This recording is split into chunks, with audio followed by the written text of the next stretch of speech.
Hello friends, मैं हूं आपके सामने गौरव मिगलानी। हमारा जो चैप्टर कंटिन्यू चल रहा है वो है अकाउंटिंग रेशोज का। अब हम जो क्वेश्चंस डिस्कस करने जा रहे हैं वो वर्किंग कैपिटल टर्नओवर रेशो से रिलेटेड हैं। तो इस वीडियो में हम 3 प्रैक्टिकल क्वेश्चंस डिस्कस करने वाले हैं। ये तीनों क्वेश्चंस हमको सोल्व करने होंगे।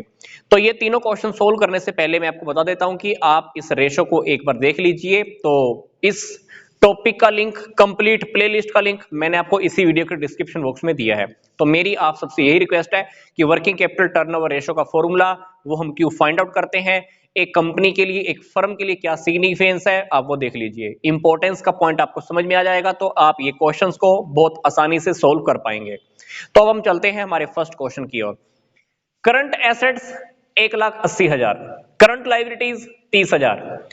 क्वेश्चन के अंदर हमको cost of revenue from operation दिया हुआ है, कितना? 10 लाख। मतलब जो गुड्स मैंने सेल की हैं उसके ऊपर कॉस्ट कितनी आई है? 10 लाख। तो कॉस्ट मेरे पास गिवन है, दैट इज 10 लाख। क्वेश्चन के अंदर कह रहा है कि जो ग्रोस प्रॉफिट है वो 20% ऑफ कॉस्ट है, मतलब 10 लाख रुपए का 20% क्या है? जीपी। तो यहां पर जीपी का अमाउंट तो हम सीधा निकाल ही लेते हैं। ग्रोस प्रॉफिट का अमाउंट कितना आ गया? 2 लाख।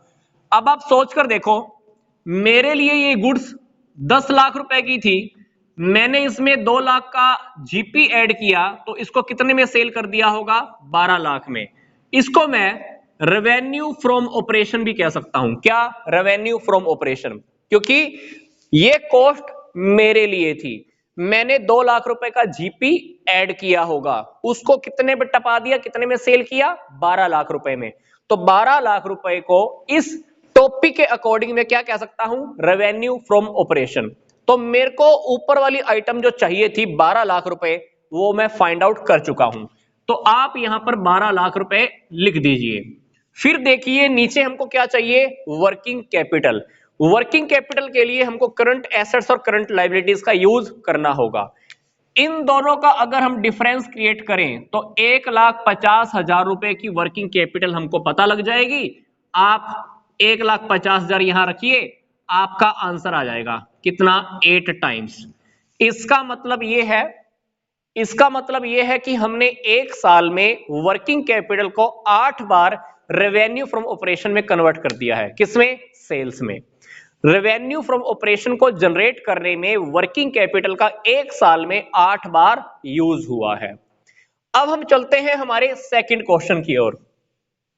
सेकंड क्वेश्चन के अंदर हमारे पास करंट एसेट्स गिवन है, करंट लायबिलिटीज भी गिवन है, हमारे पास cost of revenue from operation that is 10 lakh ये भी गिवन है। मतलब ये हमको कॉस्ट दिया हुआ है। ग्रॉस प्रॉफिट क्या है? 20% ऑफ रेवेन्यू फ्रॉम ऑपरेशन। इसको हम सेल्स भी कह सकते हैं कि ग्रॉस प्रॉफिट सेल्स का कितना परसेंट है? 20%। अब आप ध्यान से देखिए, सेल्स को वैसे हम रेवेन्यू फ्रॉम ऑपरेशन भी कहते हैं। तो सेल्स का फॉर्मूला क्या होता है? Cost plus GP. यही टेक्निक हमने इस क्वेश्चन में यूज की थी, वही बात मैंने यहां पर लिख दी। अब इस क्वेश्चन में देखो क्या कह रहा है, कहता है कि जीपी सेल्स का 20% है, पर इस क्वेश्चन में हमारे पास सेल्स का अमाउंट गिवन नहीं है, तो हमको यहां पर सेल्स को एक बार 100 मानना होगा।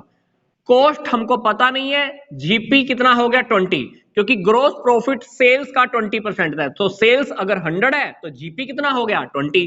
तो डेफिनेटली आप इस कॉस्ट को आप 80 लिख सकते हैं, क्योंकि 80 प्लस 20 तभी तो हमने सेल्स की होगी। तो ये हम परसेंटेज के अंदर निकाल लिए। अब हमको क्या करना है, यहां पे हमको कॉस्ट का अमाउंट गिवन है, कॉस्ट कितनी है? 10 लाख रुपए। यहां पर कॉस्ट परसेंटेज में भी हमारे पास है कितनी? 80। अगर कॉस्ट परसेंटेज के अकॉर्डिंग 80 है, रुपीज में कितनी है? 10 लाख। अब मेरे को सेल्स निकालनी है, मान लो सेल्स परसेंटेज में कितनी है? 100। तो सेल्स अमाउंट में कितनी है मुझे पता नहीं है। तो आप क्या कीजिए? मैथमेटिक्स का यूज कीजिए। 10 लाख रुपए के नीचे 80 ले जाइए और मल्टीप्लाई में क्या कर दीजिए? ये वाला 100 मल्टीप्लाई में कर दीजिए। अब हमको क्या करना है, ये सिंपल सी सिचुएशन को सोल्व करना है।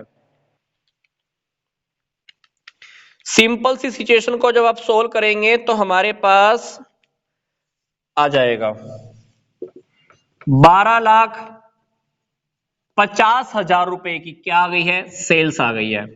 ध्यान से देखिए, मैंने क्वेश्चन में यहाँ पे क्या किया है, ये फॉर्मूला लिखा, सेल्स को मैंने 100 माना, जीपी इसका 20 हो गया, तो अल्टीमेटली कॉस्ट क्या हुई, 80। कॉस्ट अगर परसेंटेज में 80 है तो अमाउंट में कितनी थी, 10 लाख, क्वेश्चन में गिवन है। तो सेल्स परसेंटेज में आपको पता है 100 है, अमाउंट में नहीं पता है। अमाउंट में फाइंड आउट करने के लिए हमने ये सारा खेल किया, कितना आ गया, 12.5 लाख रुपए। तो ये 12.5 लाख रुपए आप ऊपर लिख सकते हो, 12,50,000 पे लिख दीजिए। अब बात आती है वर्किंग कैपिटल क्या होगी। वर्किंग कैपिटल डेफिनेटली इन दोनों का डिफरेंस, करंट एसेट्स और करंट लायबिलिटीज का डिफरेंस। तो आप इन दोनों का डिफरेंस करके देखिए, डिफरेंस के अंदर हमारे पास आ जाएगा ये 1,25,000 रुपए। आप इन दोनों को कट करेंगे तो हमारे पास आंसर आ जाएगा 10 टाइम्स। इसका मतलब है कि एक साल के अंदर हमने वर्किंग कैपिटल को 10 बार रेवेन्यू फ्रॉम ऑपरेशन में कन्वर्ट किया है। ठीक है, अब हम चलते हैं हमारे थर्ड क्वेश्चन की ओर। थर्ड क्वेश्चन के अंदर हमारे पास रेवेन्यू फ्रॉम ऑपरेशन गिवन है। क्या गिवन है, revenue from operation. Third question को जरा ध्यान से करेंगे हम। नेट रेवेन्यू फ्रॉम ऑपरेशन हमारे पास ऑलरेडी गिवन है, कितनी, 12 लाख। पंगा कहां पर है, क्वेश्चन के अंदर हमको वर्किंग कैपिटल फाइंड आउट करनी होगी, क्योंकि फॉर्मूला देखिए 12 लाख तो हमारे पास गिवन है, ये मैंने लिख दिया। बात आती है वर्किंग कैपिटल, क्वेश्चन में नहीं है। वर्किंग कैपिटल निकालने के लिए मेरे को इस इक्वेशन को जरा ध्यान से देखना होगा। क्वेश्चन के अंदर करंट एसेट्स है, अगर मैं करंट लायबिलिटी फाइंड आउट कर लेता हूं तो क्या होगा, करंट एसेट्स में से मैं करंट लायबिलिटीज माइनस कर दूंगा, वर्किंग कैपिटल निकल जाएगी। तो मेरा अब अगला टारगेट क्या है, करंट लायबिलिटीज फाइंड आउट करना, ताकि करंट एसेट्स और करंट लायबिलिटीज के डिफरेंस से मैं वर्किंग कैपिटल को फाइंड आउट कर सकूं। तो यहां पर देखिए क्वेश्चन के अंदर आपको एक बात ध्यान होगी, बैलेंस शीट के अंदर इस साइड हम क्या लिखते हैं, एसेट्स। अब इस क्वेश्चन के अंदर टोटल एसेट्स हमारे पास गिवन है, कितनी, 8 लाख। और ये बात हमको पता है, बैलेंस शीट का राइट साइड का जो टोटल होता है वही लेफ्ट साइड के टोटल के इक्वल होता है। अब क्वेश्चन के अंदर टोटल एसेट्स 8 लाख है, तो आप सोचकर देखिए इस साइड का टोटल कितना होएगा, 8 लाख।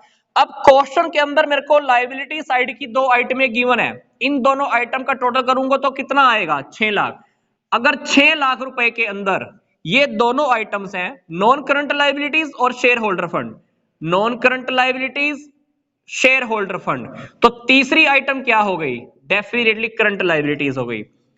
इस साइड का टोटल रियलिटी में कितना है, 8 लाख। 8 में से 6 तो यही होगी, ये दोनों आइटम, तो बाकी का 2 लाख क्या हो गया, करंट लायबिलिटीज। तो ये 2 लाख रुपए निकालने के लिए मैंने बैलेंस शीट के टेक्निक को यूज किया है। मैं आपको फिर से बता रहा हूं, इस क्वेश्चन के अंदर हमारा टारगेट था करंट लायबिलिटीज निकालना। करंट लायबिलिटीज निकालने के लिए हमने क्या किया, बैलेंस शीट का टेक्निक यूज किया। अब हमारे पास करंट एसेट्स तो पहले से थी, करंट लायबिलिटीज हमारे पास 2 लाख आ गई। तो करंट एसेट्स में से अगर मैं करंट लायबिलिटीज को माइनस कर दूं, कितना है current assets, 5 lakh, current liabilities कितना है, 2 लाख, मेरे पास 3 लाख का क्या आ गया, वर्किंग कैपिटल।